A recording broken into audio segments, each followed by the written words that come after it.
Salut à tous, c'est Ayad. J'espère que vous allez très bien. Aujourd'hui, on se retrouve pour une nouvelle vidéo. Alors, j'ai plusieurs choses à dire déjà avant de commencer cette vidéo.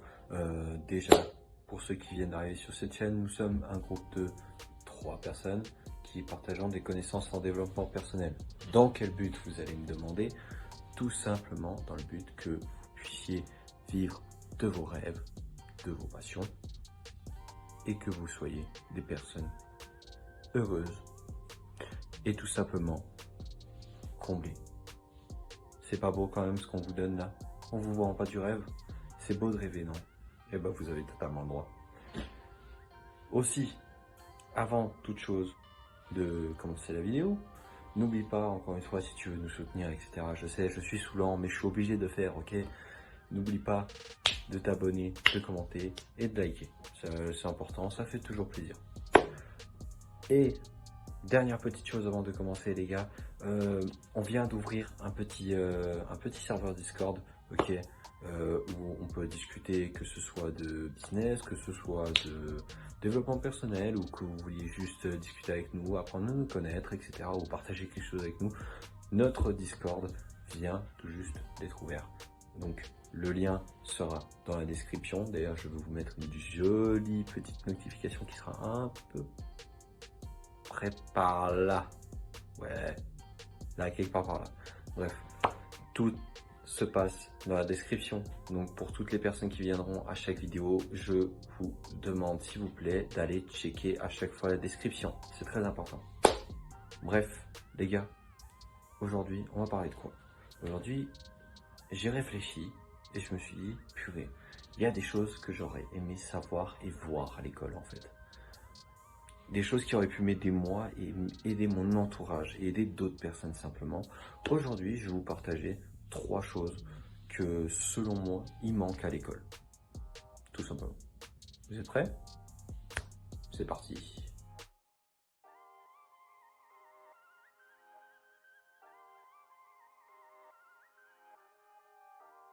Alors, première chose dans laquelle on va parler dans cette vidéo, c'est les vêtements scolaires. Donc là, je vous arrête tout de suite parce que je vous vois arriver. Oui, tu parlais d'authenticité, il faut rester authentique, machin, tout.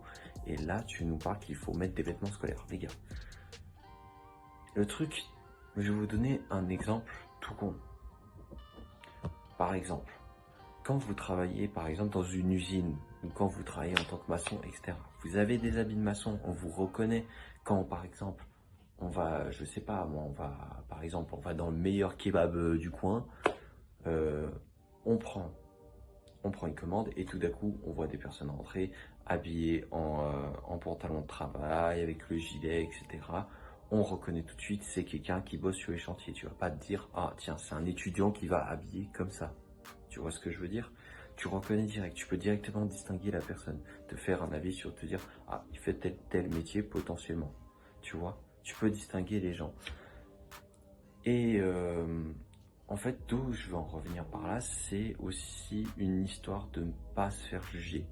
Pourquoi? Parce que les gens à l'école, je reprends, du coup, quand on arrive à l'école avec des vêtements de type, par exemple, on n'est pas sapé en Nike, on porte pas de beaux vêtements, ou on porte des vêtements déchirés, on porte ci, on porte ça, etc., etc. On se fait toujours juger, on apporte toujours un jugement, on dit, ah, celui-là, il est pauvre, ah, celui-là, t'as vu, il a v'là l'oseille, ah, t'as vu, celui-là, il est bien habillé, ah, t'as vu celui-là, ah, t'as vu ci, ah, t'as vu ça. Les gars, concentrez-vous un peu sur votre cul, s'il vous plaît, concentrez-vous un peu sur votre cul, ok, avant de vous concentrer sur celui des autres. Donc pour moi, à mon avis, avoir des vêtements scolaires que l'école fournit directement, fournit un style pour les garçons, un style pour les filles, des vêtements qui vont à l'école, comme ça on n'a plus de problème avec ça, plus de problème de jugement, etc. Après, déjà pourquoi? Parce que par exemple, je sais pas si, admettons, il y a quelqu'un qui est habillé de manière, on va dire,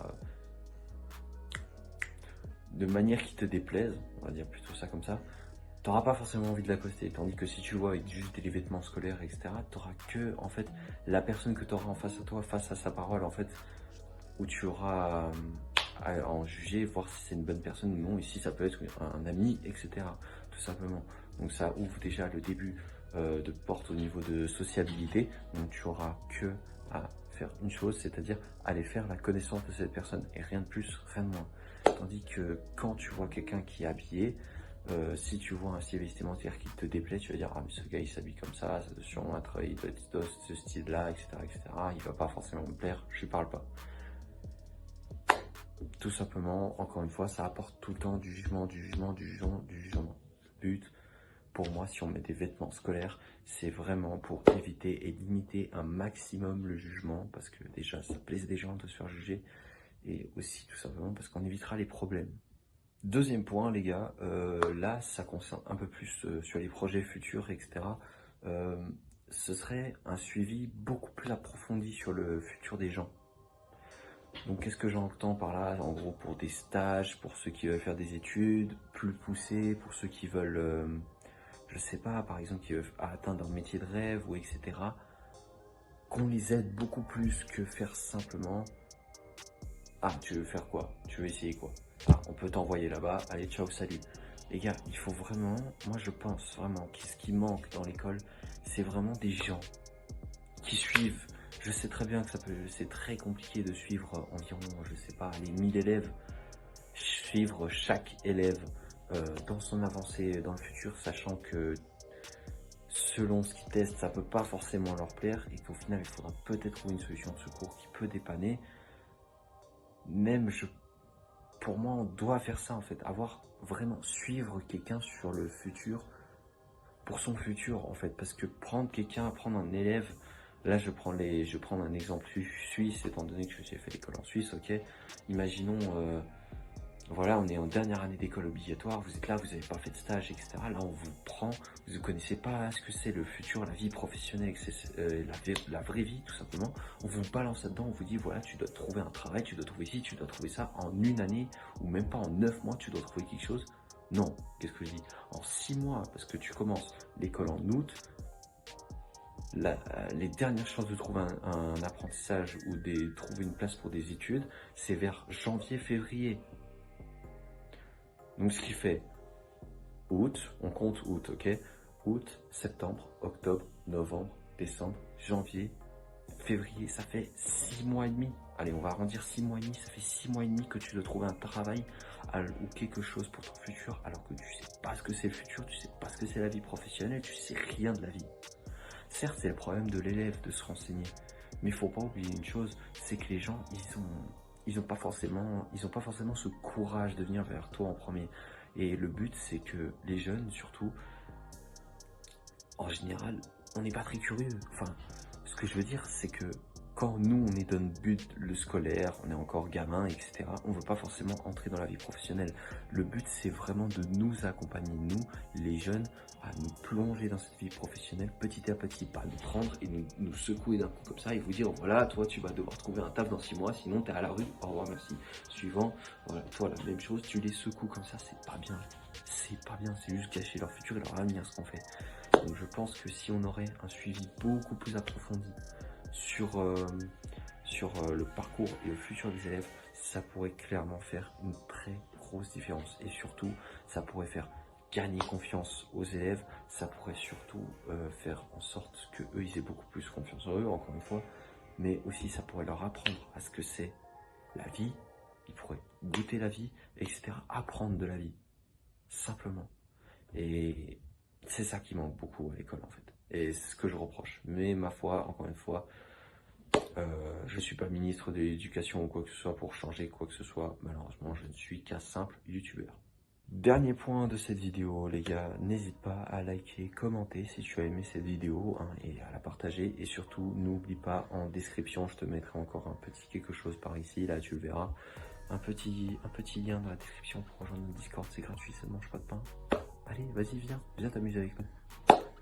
Le dernier point, les gars, c'est tout simplement avoir des cours sur la vie. Qu'est-ce que j'entends par la vie? Ce que j'entends par la vie, l'argent, les hommes, les femmes, ses parents, ses amis, etc. Moi, j'aurais aimé savoir tout ça au lieu de souffrir comme un chien pour au final savoir ce que c'est. J'aurais préféré savoir tout ça à l'école. L'école qui dit soi-disant qu'on vous apprend les bases de la vie, qu'on vous apprend l'éducation, qu'on vous apprend tout ce qu'il faut pour vous en sortir dans le futur. Pourquoi être toujours obligé de souffrir pour pouvoir se relever après et potentiellement ne pas se relever? Encore une fois, moi je trouve que l'être humain est très bien fait de vouloir de souffrir pour pouvoir évoluer. Je trouve ça très bien fait parce que, encore une fois, on n'a rien sans rien et le monde n'est pas assez fou pour récompenser ceux qui ne le méritent pas. Mais l'école qui fait tellement de promesses, qui fait tellement de promesses sur l'éducation de nos enfants, de vos enfants, des parents qui me regardent peut-être, qui font des promesses comme ça, mais qui au final ne tiennent ne serait-ce que la possibilité de trouver un futur emploi pour votre enfant. Moi je trouve que si on pourrait faire des cours, ne serait-ce que, je sais pas, par exemple, que une heure par jour dans le cours, pourquoi? Pour que votre enfant puisse se préparer au mieux à son futur et puisse savoir ce qu'il a à faire dans la vie, à ce qu'il ait un but dans la vie, à qu'il puisse s'accrocher à la vie, pour qu'il puisse avoir confiance en lui, pour qu'il puisse tout simplement s'en sortir. Moi je trouve que chaque prof perde une heure de sa vie pour sauver une autre, voire selon le nombre de la classe qui sont entre 15 à 30 personnes dans la classe. Moi je trouve ça juste formidable et que là le métier de professeur est vraiment un métier magnifique. Moi je trouve qu'il manque aussi beaucoup de ça, parce que moi j'aurais aimé savoir tout ce que je sais à l'heure actuelle. Encore une fois, attention, je ne me vends pas, je dis pas que je suis supérieur à qui que ce soit, ok? Je dis juste que j'ai des connaissances que j'aurais préféré savoir grâce à l'aide de l'école, au lieu de me manger tous leurs mensonges et leurs fausses promesses dans les dents et au final me casser la tête et me relever tout seul. J'y ai réussi, mais j'aurais préféré ne pas subir ça. J'aurais préféré tout savoir et avoir ces promesses que l'école nous avait fait, que malheureusement ils n'ont pas su tenir. Bon, je vais vous donner un petit quatrième dernier point, parce que c'est cadeau, c'est moi qui régale, parce que je vous aime beaucoup, un gros bisou à vous, encore une fois. Le quatrième et dernier point qui sera bonus, c'est tout simplement le sport. Je sais pas comment ça se passe ce sport en France, ok, mais moi je trouve ici en Suisse, le sport, on n'a que 3 à 4 heures de sport par semaine. C'est une grosse blague. C'est une très grosse blague. Après, on s'étonne que les gens ne sont pas bien dans leur peau, que les gens ne sont pas bien ci, ça. On s'en étonne. 4 heures de sport par semaine. Vous faites, selon comment, vous faites juste 4 heures de un sport, par exemple 4 heures de foot, vous oubliez foot, vous faites autre chose après. Moi, je trouve qu'il faudrait faire du sport tous les jours. Tous les jours, ils font au minimum 1h30 de cours de sport. 1h30 au minimum. Pourquoi? Parce que le sport, bordel, ça aide tellement de personnes à se sentir mieux. C'est tout le monde a une petite alchimie avec le sport. Ne serait-ce que marcher, c'est faire du sport. Ne serait-ce que soulever des poids, c'est faire du sport. Courir, faire du foot, du basket, ou ne serait-ce faire de l'escalade, ou j'en sais rien. Je disais donc, quand je me suis rendu compte à l'école obligatoire que j'avais que 3 heures de sport, certes j'avais le foot à côté, certes ça m'épuisait, mais moi que je me dise que j'avais que 3 heures de sport, dont un jour 1 heure, un jour 2 heures, je me trouvais clairement pas ça suffisant, et je l'ai dit à mes profs de sport, je leur ai dit, pourquoi on ne fait que 3 heures de sport? Pour moi, je comprends pas, j'accepte pas. Déjà à l'époque, je comprenais pas pourquoi on faisait que 3 heures de sport, parce qu'il y en a qui se plaignaient, j'avais des amis qui se plaignaient qu'ils étaient gros, qu'ils étaient pas bien dans leur corps, etc. Ou qu'ils étaient trop minces, ou qu'ils étaient ci, qu'ils étaient ça. Pourquoi on fait pas du sport? Pourquoi on n'en fait pas plus? Pourquoi on fait pas découvrir peut-être un loisir, une passion à quelqu'un? Pourquoi on le fait pas? Pourquoi on le ferait pas? C'est pas moi le directeur, c'est pas moi le ministre d'éducation, tout ça, je ne décide pas, mais pour moi, il faudrait au minimum 1h30 par jour de sport dans la semaine en tant qu'étudiant. Pour moi, c'est le minimum syndical. C'est le minimum. Surtout un étudiant qui est en pleine croissance, qui est censé être en pleine forme, qui est censé se développer, se trouver des passions, etc. Rien de tel que 1h30 de sport par jour. Ok, suivant comment, en plus, il y en a qui font du sport en club, etc. Mais eux, au pire des cas, ils se font faire une dispense que, voilà, il peut pas faire 1h30 de sport par jour parce qu'il est trop épuisé. Du coup, il viendra que à 1, 2, 3 cours de sport par semaine. C'est pas un souci, il fait du sport à côté. Ok, tant mieux, il a un sport à côté, il n'est pas forcément obligé de venir à tous. Mais ceux qui ne font rien, il y en a beaucoup qui ne font rien. Qu'est-ce qu'ils ont à perdre, l'école? Vous me direz des nouvelles de ce qu'ils ont à perdre. Bref, les amis, trêve de barbadage. J'espère que cette vidéo vous a plu. Surtout, n'hésite pas à liker, commenter et partager si ça t'a plu. Et on se retrouve pour de nouvelles vidéos, les gars, simplement. Allez, ciao la Yad, gros bisous à vous.